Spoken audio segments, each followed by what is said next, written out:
was TOP when they finally took down JDG. And then on top of that, the RNG series, defining moment for them. Now they're in second place. They were one of the slowest teams, but looking at LGD and speaking of Gandhi, he's going to be going up against, he has Lies, Gandhi, Yuki, Kramer, and RD. That's your LGD lineup. Going up against WA, I like this because they're still playing post in the top lane. In the jungle, it's actually Beishang after his good performance last week.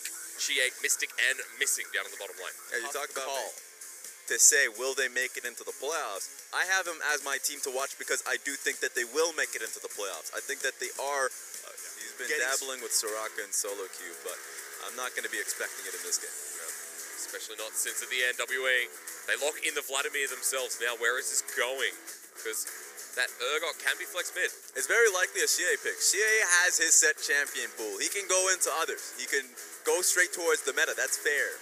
Beishang on the back end as well. Sonic Wave lands. RD with the ultimate there. They're targeting the AD carry, but he's devoured up underneath the turret. Missing has been ignited. They just want the kill. They cannot find the undertow through. Chains across to land. Culling does not. In the way. Lies has come down here. Yuki finishes it off. Good collapse by LGD. Triple kill at 10 minutes in the game. And Yuki gets his just desserts. You thought they were safe. It felt like much you could do when Xiye is coming towards the bottom side lane. He's going to have to pop the Hema Plague Ignites there. Now Yuki, can he go back in? No. It did time out. Beishang comes in to eventually reset himself. Xiye staying in there. RD flashes forward the fear there with the Crow Storm. 4 members in. Condi just deletes the support. Missing us the flash, or Mystic rather. Yuki in once again. The Shroud. It's so annoying. They can't deal with him under turret. Yuki just walk away. Does use the perfect execution to escape. Yeah, ulti's right back out there. They can just utilize Rift Herald, take this tower down. Doesn't matter if you can see it coming. They actually found Yuki. Where's the Dragon's Rage? There it is, a dabbing penguin out. And Beishang will lose the turret for it, but better than nothing. Perfectly timed. The damage that WE has. Here we go. See it in action. Yeah, level 15. What? RD doesn't even move. WE find a fight. It's Yuki in the corner as well. Missing does save his. No, he doesn't. Condi actually takes him down. Suddenly out of nowhere. Kramer, what are you doing here? It's out there at the right time, but that was a shock and awe moment. Beishang ends up falling there, but the way they were able to blow out Fiddlesticks. Remember, Fiddlesticks is a champion. Simply hope they jump again. WE getting forced off this time. They still don't want to take the fight. Beishang back into the RD Dragon. is channeling. Condi comes in. RD finds the fruit onto the man again. It's Beishang deleted out. Watch for Yuki just dealing the damage. Comes in with a perfect execution. And LGD collapsed so nicely here. Xie's not in his item spikes just yet, but Kramer is. Forces the flash out of Poston. There's no further chase. Lies. Maybe he will actually go around through the Gromp, look for that 2-man slice and dice, but again, 4 for 2. Even with the Lee Sin kick onto RD, you saw how effective that AoE was. The rest of the team could just pile up in there. I was a little bit worried because being able to pull out Dragon was the smart play. RD had to expend his own flash to get the job done, but the moment he does, Mystic is taking full damage. You already see Beishang immediately taken out of the equation. This is such a tough team to kite away from. At least Post could survive at the end, but look, that's taken away. Beishang not willing to commit. That makes perfect sense. Condi, where did you come from? Nailing all down 5. That's what Lies wants to do here. Yuki's in once again, gets kicked away. Hema Plague is pretty big in this one, but Yuki in the Smoking Shroud, very annoying. Perfect execution while Mystic cleans up Condi. Look at the front to back. That's just been interrupted by LGD. Yuki is a pain in the bottom, and LGD, their mid laner, survives while Kramer sends out an Ardent Blaze into Missing. RD will continue the chase. Kramer, you remember him on the Freak of Freaks. You remember what he was like. He's hungry for blood, and he's showing it here on LGD. This is an even fight, but Kramer wants to look for more. Missing is so low, and Lions got the flank position. Here he comes, spotted out by the poor reward. Missing can only slow him. Can he slow the death down? LGD lose their top laner out of the fight because he gets bursted down. Xiye with 1, almost heals back up. The Ignite, will it kill him? No, because the Hema Plague is so darn good, rather the Crimson Rush for WE. They turn it on Yuki too. That was so well played from Xiye on the back. I think both Xiye and Pose will get their due praise because the flank option was really nice, but right from the beginning, you could see them coming in from all angles. I would have to say, look straight towards the Vladimir. He picked up his rabbit on his death cap and targeted RD, Renekton, Condi was almost dead because of it. So you can start to see how poorly an Olaf can start to scale, especially with the redemption pickup. Because once he has redemption, that's great.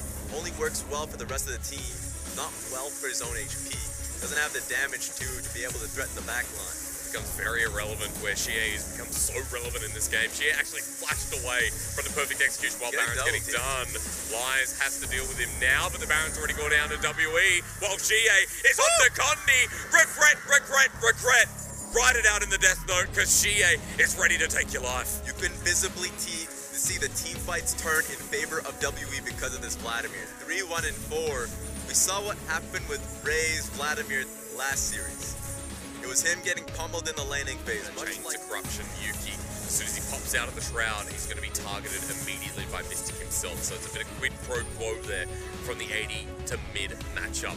Now the turret goes down with the help of this Baron buff and WE 6k gold ahead. As you mentioned, outscaling here, and WE know it so well. Xiye is happy to front a couple of turret shots, happy to take a 1v3. Yeah, just trying to use the proto belt forward, maybe even get a cheeky Q on a Yuki. Mid punishing, and they're going to be able to easily get this down. Mystics attacking like an absolute trooper. Next is the inhibitor. LGD will not manage to defend this one away. WE don't need to overstay their welcome either. Mid lane inhibitor is a possibility here for Team WE with how close that wave is. In fact, you can see Lee Sin start to shepherd it in. They don't have to worry about the top lane wave because it is fine for LGD. They just need to stop the buck here. I mean, can you host meat grinder of a tank, or tank of a meat grinder? Either way, WE continue to push in. Kramer is finding himself weaker and weaker.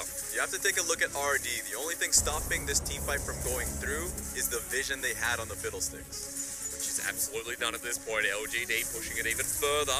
And we're moving into that side of the jungle. Now, they will spot Bei Sheng. RD's like, is it me? Is it my turn?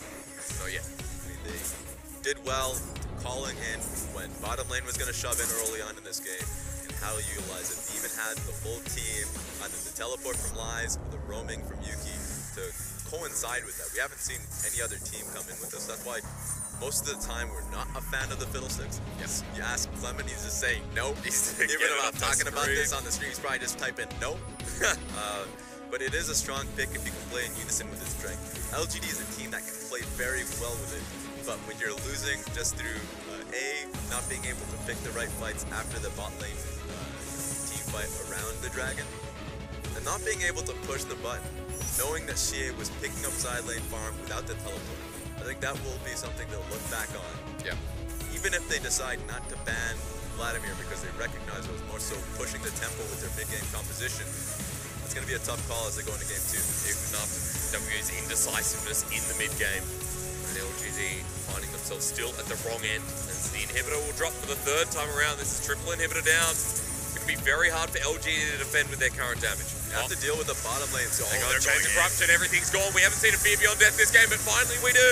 Condi's next up as well. Ragnarok dropped on down the flash away from Lies. Renekton, its win rate drops ever so slightly here as WE start diving the fountain. Suddenly, it's all ready to go.